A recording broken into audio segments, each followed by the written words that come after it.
Hello, मैं हूं कुशाग्र सिंह। आज आपका फिर से स्वागत है मेरे एक नए वीडियो में। और आज की वीडियो में हम जानेंगे कि मालगाड़ियों के इतने ज़्यादा एक्सीडेंट क्यों होते हैं। अभी आप काफ़ी टाइम से देख रहे होंगे कि एक के बाद एक बहुत सारी मालगाड़ियों के एक्सीडेंट हो रहे हैं। अभी दिवाली में ही लगातार 2 एक्सीडेंट हो चुके हैं मालगाड़ी के। और आपके मन में डाउट जरूर से आता होगा कि मेल एक्सप्रेस के मुकाबले मालगाड़ियों के ही इतने ज़्यादा एक्सीडेंट क्यों होते हैं। तो आज हम इसके सारे रीज़न समझेंगे कि ऐसा क्यों होता है। तो इसमें जो सबसे पहला रीज़न है वो तो ये है कि मालगाड़ियों में बहुत ज़्यादा लोड भरा जाता है। अब भैया जो मालगाड़ियाँ होती हैं तो उनमें नॉर्मल टेयर वेट ही 900 टन से लेके 1300 टन तक रहता है। अब आप सोच सकते हैं कि नॉर्मल ही मतलब कि जब गाड़ी पूरी खाली है तभी उसका वेट इतना ज़्यादा रहता है। उसके बाद जब उसे लोड करते हैं तब उसमें 5000 टन से लेके 5400 टन तक के भरा जाता है। मतलब कि इतना तो नॉर्मल है, मतलब कि 5000 टन तो नॉर्मली ट्रेन में भरा जा रहा है। तो अब आप सोच सकते हैं कि इसमें लोड बहुत ज़्यादा है, जिस कारण से इसका मोमेंटम भी बहुत ज़्यादा बढ़ जाता है। अब हम आगे समझेंगे कि एक्सीडेंट कैसे होता है। और दूसरा रीज़न इसका है पुअर मेंटेनेंस। अब जो मालगाड़ियाँ होती हैं उन्हें लगातार रेलवे ऐसे ही चलाते रहते हैं, इसे कुछ खास मेंटेन करती नहीं है रेलवेज। और ये भी बहुत बड़ा रीज़न है मालगाड़ियों के एक्सीडेंट होने का। अब भैया हर गाड़ी का BPC बनता है। BPC का मतलब हो गया ब्रेक पावर सर्टिफिकेट। इसे CNW स्टाफ बनाता है। CNW का मतलब है कैरेज एंड वैगन स्टाफ। तो ये जो स्टाफ रहता है ये पूरा इस ब्रेक पावर को एक बार चेक करता है, मतलब कि ब्रेक्स कितने एफिशिएंसी से लग रहे हैं। अब भैया जब भी इंजन ब्रेक लगाएगा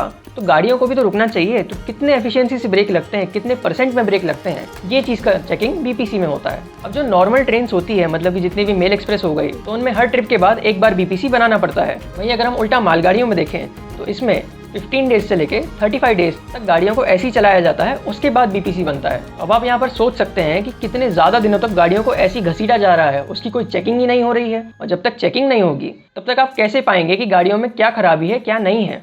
इतने ज़्यादा लोड को आप चला रहे हैं, उसमें भी आप चेकिंग नहीं कर रहे हैं, बराबर मेंटेनेंस नहीं है, तो ये तो बहुत बड़ी गड़बड़ी हो गई ना। और ये 15 से 35 दिन की वैलिडिटी जब खत्म हो जाती है एक BPC की, तब भी इसका BPC दोबारा नहीं बनाया जाता, उसी BPC पे इस ट्रेन को चलाया जाता है। मतलब कि अब आप सोच सकते हैं कि वैसे ही नॉर्मल रेलवे 1 महीने बाद इसका BPC बनाने बोल रही है और उसके बाद भी इनका BPC नहीं बनाया जाता और ऐसी ट्रेन को चलाया जाता है नॉर्मली। तो भैया इतने दिनों तक अगर गाड़ी को मेंटेन ही नहीं करेंगे, कोई चेकिंग ही नहीं होगी, तो फिर अब आप सोच सकते हैं कि उसमें कितना ज़्यादा वियर एंड टियर आता होगा। तो इसीलिए मालगाड़ियों का ब्रेकडाउन होने के चांसेस बहुत ज़्यादा हो जाते हैं, क्योंकि इसमें ब्रेक्स का तो कोई पता ही नहीं है कि इसमें क्या खराबी है। अब भैया जितना भी एक्सटर्नल है तो वो तो लोको पायलट या गार्ड देख लेंगे कि उसमें कोई चीज़ अलग से लटक तो नहीं रही है, कुछ खराबी तो नहीं हो गई है, ब्रेक प्रेशर आखिरी तक जा रहा है कि नहीं। लेकिन वहीं अगर हम इंटरनल चीज़ों की बात करें जो कि लोको पायलट और गार्ड नहीं देख सकते, तो उसका क्या करेंगे, वो तो CNW को ही देखना पड़ता है। लेकिन BPC यहाँ बन नहीं रहा, जिस वजह से इसमें ध्यान ही नहीं दिया जा रहा है। तो ये एक बहुत बड़ा रीज़न हो गया कि यहाँ पर मेंटेन ही नहीं करते हैं मालगाड़ियों को। इसके बाद अगर आप मेंटेन नहीं करेंगे और इतना भारी वेट चलाएंगे मालगाड़ियों का, तो उससे क्या होता है, जो चक्कों में बियरिंग लगे रहते हैं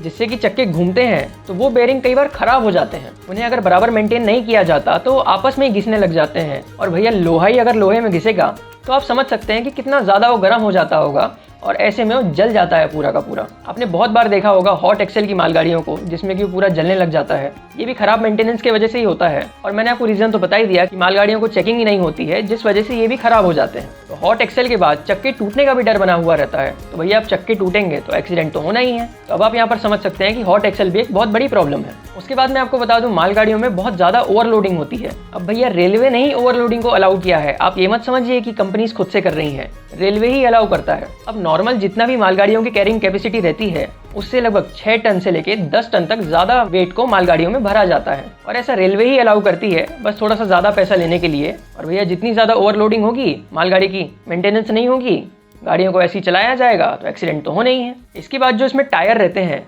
तो वो चलते चलते काफ़ी ज़्यादा घिस जाते हैं।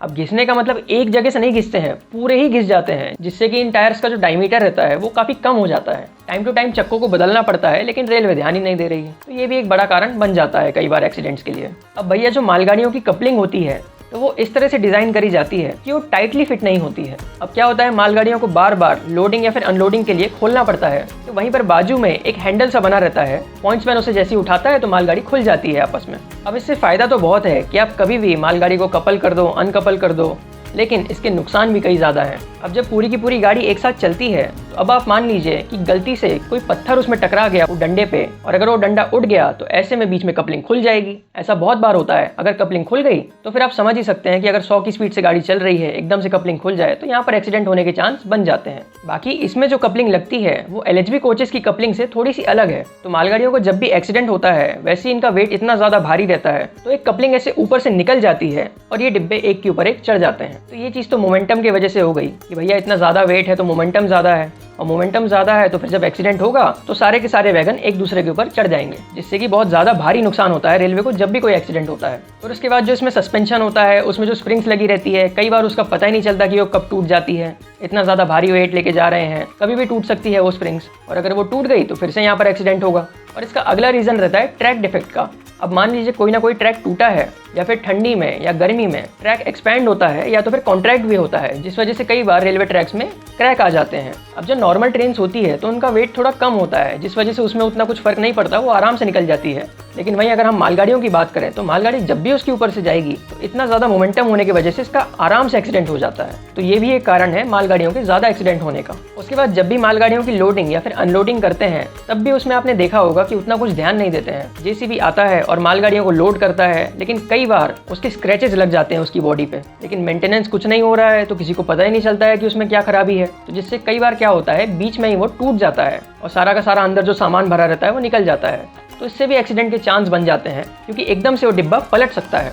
इसके बाद कई बार क्या होता है, मालगाड़ियों में बहुत सारी चीज़ों को अच्छे से लोड करना पड़ता है एकदम देख के, और अगर प्रॉपर लोडिंग नहीं हो मालगाड़ियों में तो उससे क्या होता है कि एक खतरा बना रहता है कि वो जो भी वहाँ पर लोड हुआ होगा वो कहीं गिर ना जाए। अगर वो अनबैलेंस हो गया थोड़ा भी तो मालगाड़ी में आप समझ सकते हैं कि एक तरफ कुछ ज़्यादा ही वेट आ जाएगा, जिससे फिर से यहाँ पर एक्सीडेंट होने के चांस बढ़ जाते हैं। तो यहाँ पर जब भी मालगाड़ी की लोडिंग या फिर अनलोडिंग होगी तो एकदम ध्यान रखना पड़ता है। उसके बाद मैं आपको एक और चीज़ बता दूँ, अब जितने भी लोको पायलट या फिर गार्ड होते हैं मालगाड़ी के, तो उन्हें बहुत ज़्यादा काम करवाया जाता है। अब मालगाड़ी का कोई शेड्यूल तो है नहीं, तो कई बार क्या होता है, मालगाड़ियों में लोको पायलट्स को 8 घंटे से लेकर 12 घंटे तक के लगातार काम करवाया जाता है। और अब आप समझ सकते हैं कि अगर कोई लोको पायलट लगातार नाइट कर रहा है तो फिर उसकी मेंटल स्थिति ही इतनी खराब हो जाती है कि कई बार वो प्रॉपर डिसीजन नहीं ले पाता है। तो यहाँ पर रेलवे को एकदम ध्यान देना चाहिए सारे लोको पायलट्स के लिए या फिर सारे गार्ड्स के लिए भी, कि वो लोग सारे मेंटली एकदम स्टेबल रहें, उनको नाइट ज़्यादा ना आए। और आपने हमेशा देखा होगा 90% जो एक्सीडेंट्स होते हैं वो रात में ही होते हैं, क्योंकि रात में ही सबसे ज़्यादा मैनुअल गलतियाँ होती है। कई बार स्टेशन मास्टर भी रात में गलतियाँ कर देते हैं, लोको पायलट गार्ड, सबसे गलतियाँ होती रहती है, लेकिन रात में ही सबसे ज़्यादा एक्सीडेंट्स होते हैं।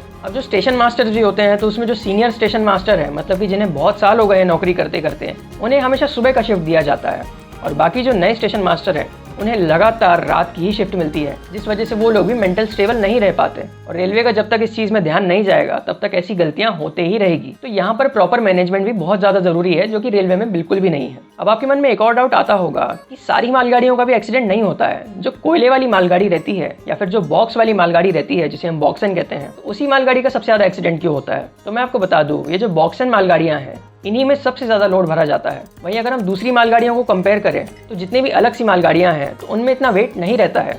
अब आप गिट्टी वाली मालगाड़ी देख लीजिए, पेट्रोल वाली देख लीजिए, या फिर जो फ्लैट बेड रहते हैं, कंटेनर हो गए, इन सब में कम वेट रहता है।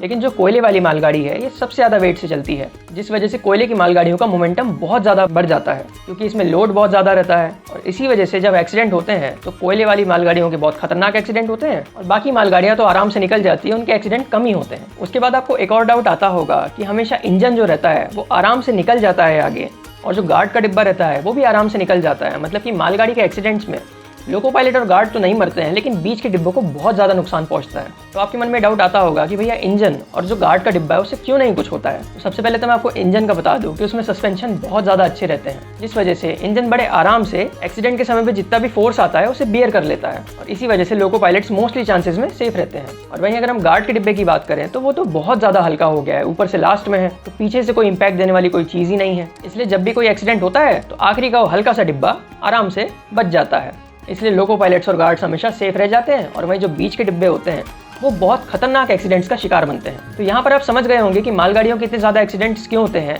आज हमने लगभग सारे रीजंस कवर कर लिए। अगर आपको अभी भी कोई डाउट है तो आप कमेंट सेक्शन में पूछ सकते हैं। तो अगर वीडियो पसंद आया हो तो लाइक, सब्सक्राइब, शेयर जरूर से करें। मिलते हैं ऐसी किसी और वीडियो में ट्रेन की बहुत सारी जानकारियों के साथ। Thank you so much for watching this video. धन्यवाद।